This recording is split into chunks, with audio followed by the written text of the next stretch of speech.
cristiana y en cada una de las situaciones que nosotros estamos viviendo. Entonces, lo que decía David es que esta unción, este aceite baja por el cuerpo, pero baja en unidad. Diga conmigo otra vez, por favor, unidad. Y entendamos esto.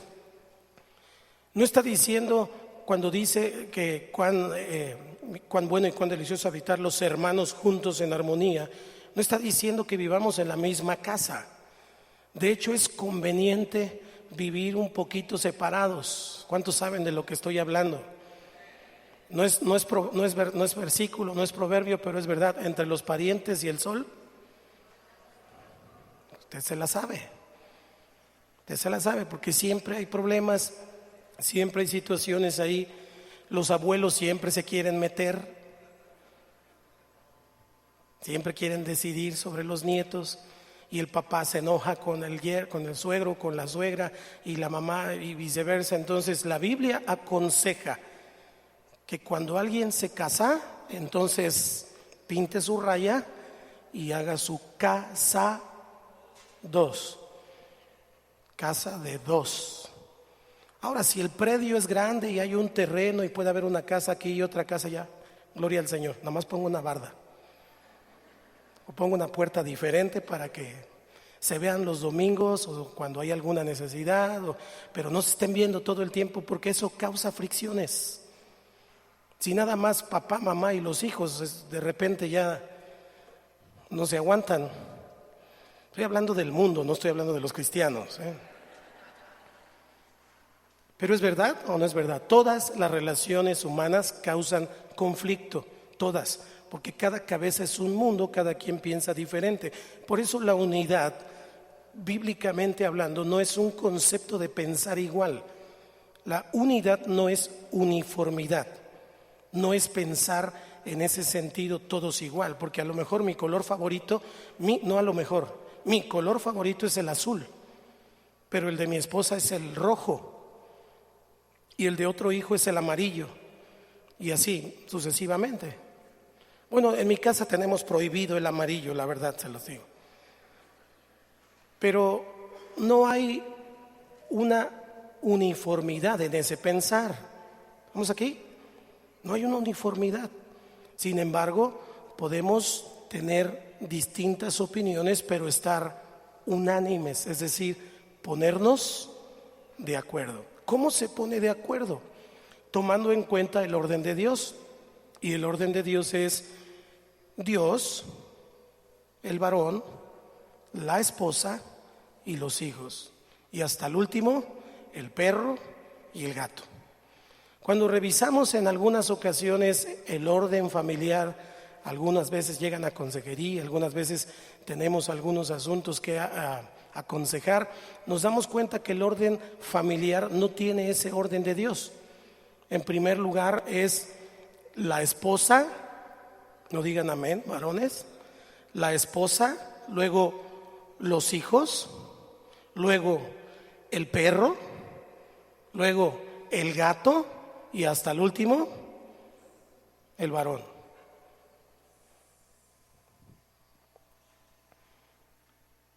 Tenemos que volver a lo que dice la palabra. Si queremos bendición, tenemos que entenderlo. ¿Qué pasa en una casa donde no hay papá? Donde está la mamá con los hijos, pues la mamá es la cabeza, pero Jesús es la cabeza de esa mamá. ¿Estamos aquí? ¿Qué hay que hacer por el varón que no quiere venir al camino, que es un gandalla, que no quiere doblar las manitas delante del Señor? Pues hay que orar por él,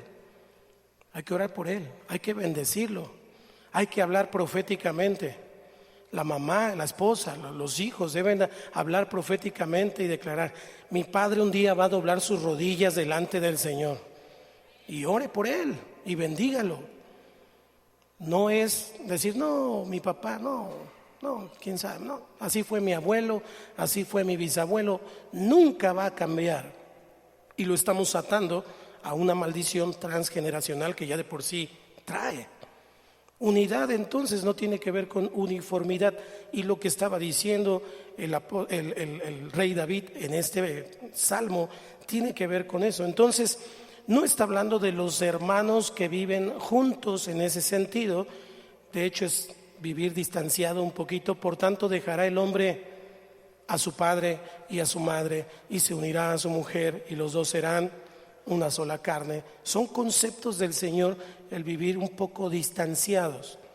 Pero lo que David está hablando es a los hermanos en la fe. Está hablando de una unidad en la fe, una unidad en el culto a Dios, una unidad en la vida cotidiana, de tener un entendimiento de decir, mi hermano, yo sé que cuento contigo y que tú cuentas conmigo. ¿Cuántos dicen amén? ¿Sí? Dígale al que está a su lado, cuenta conmigo. ¿Se la creyó? Si no, vuélvala a decir, es en serio, cuenta conmigo.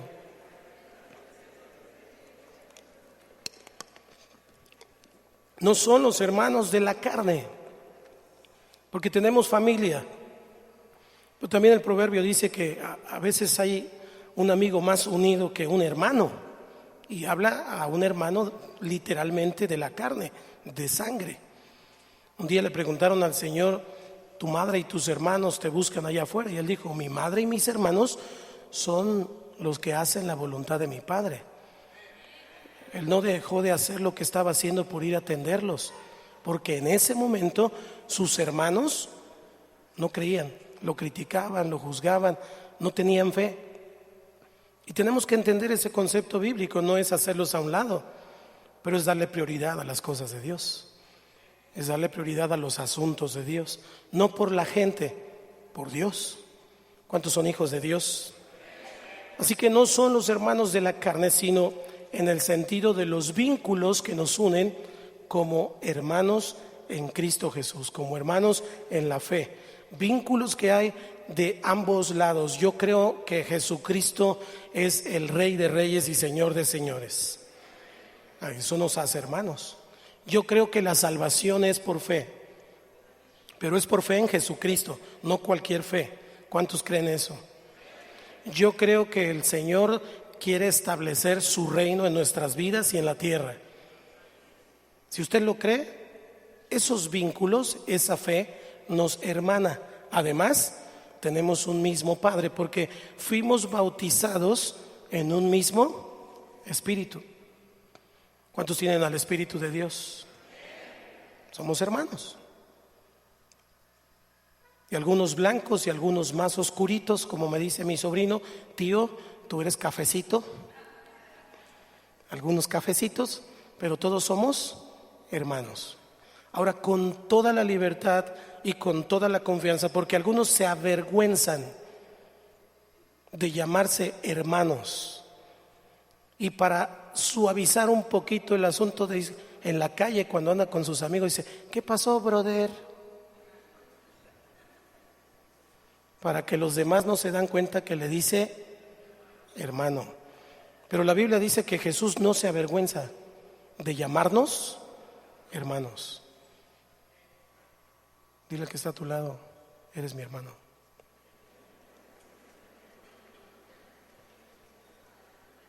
Ahora, no te avergüences, porque si tú te avergüenzas, también la Biblia dice que Él se va a avergonzar de ti. Si tú lo niegas, Él también te va a negar delante de su Padre.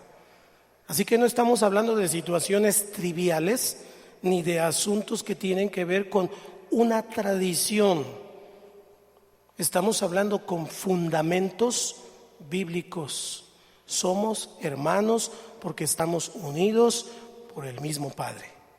Dios sopló un aliento de vida sobre usted y sobre mí, y además en Cristo Jesús nos hizo volver al camino. Estábamos perdidos y hoy tenemos su bendición. Amén. Así que entonces somos hermanos, porque nos vincula la sangre, la muerte, la resurrección de Jesucristo, nos vincula un futuro eterno. ¿Cuántos tienen vida eterna? ¿Cuántos van a ir al cielo? ¿Los demás? ¿Cuántos van a ir al cielo? Levante su mano los que van a ir al cielo. Ahora, ir es por fe, ¿eh? Porque si usted le pregunta a cualquiera de los que levantó la mano que le muestre su boleto, ninguno tiene. En todo caso, yo le podría mostrar la Biblia y decirle, aquí dice que vamos a ir al cielo. Entonces tenemos unanimidad, estamos unánimes en ese sentido, en el sentido de que Dios nos ofrece lo mismo a usted y a mí, ni gentil, ni griego, ni hebreo, todos iguales, ni hombre, ni mujer, todos iguales, pero hay un orden de parte de Dios para establecer sus bendiciones, para dar sus bendiciones. Si nosotros no seguimos un orden, no caminamos en el orden de Dios conforme al consejo de Dios, entonces lo único que va a pasar es que esa unción se va a detener. Esa unción no puede bajar, no puede avanzar. La expresión que David dice de hermanos tiene que ver con eso. Ahora, tenemos que mirar que cuando estaba hablando David, estaba hablando de una unidad del pueblo escogido por Dios. Porque Dios ha escogido, Dios escoge. Mire, usted y yo tenemos una tremenda bendición. No estamos aquí por méritos propios, porque todos los méritos son de Jesucristo. Usted y yo estamos aquí porque Dios tuvo misericordia de nosotros, nos miró y nos dijo: te amo, te voy a salvar, te perdono. Y entonces somos escogidos. Somos un pueblo escogido, como cuando usted va al mercado y ve los jitomates ahí, algunos medios pachichis y los otros medios verdes, y escoge. ¿Cuál escoge usted? ¿Usted cuál escoge? Señora, amada hermana, ¿cuál escoge? Los mejores, ¿no? Bueno, el Señor no. El Señor no escogió a los mejores. El Señor escogió lo vil y lo menospreciado. Dile que está todo para que no te sientas tanto.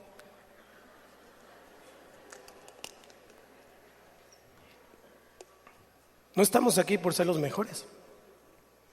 Estamos aquí porque Dios tuvo misericordia de nosotros. Entonces, en ese sentido, lo que David decía es que estos escogidos, porque pues, los hebreos eran esclavos, había un llamamiento, había un mensaje que Dios les había dado, pero ellos tenían una condición, todo el tiempo los perseguían, pero todo el tiempo eran desobedientes y todo el tiempo volvían a caer, y Dios todo el tiempo los perdonaba, y todo el tiempo había otra caída y otra vez Dios los perdonaba, pero Dios los escogió.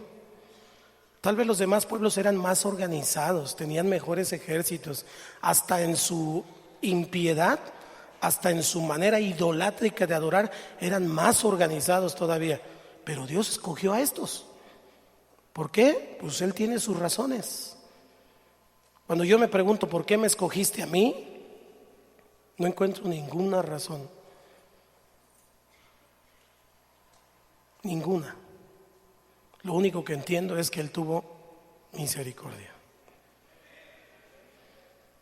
David decía: manténganse unidos, estrechamente unidos por los mismos vínculos de fe, por los mismos vínculos políticos en ese sentido, porque recuerde que Israel en ese tiempo era una monarquía, tenía un centro, pero el asunto tenía que ver con que el gobierno de Dios es teocrático hasta el tiempo de los jueces. Después pidieron un rey, pero aún el rey estaba sujeto al Rey de Reyes. Y entonces ese lugar y ese momento que estaba diciendo David tenía que ver con tener un mismo pensar, un mismo sentir, un mismo empuje, porque el símbolo era la centralidad de Jerusalén, el monte de Sión. El monte de Sión geográficamente queda en Jerusalén al centro, donde estaba el trono y donde estaba el altar. El trono y el altar. Entonces, lo que David está sugiriendo es que es bueno, cuán delicioso es habitar los hermanos juntos en armonía. Ahora, fíjese qué interesante esto. No solo era bueno, porque es bueno estar aquí, es bueno.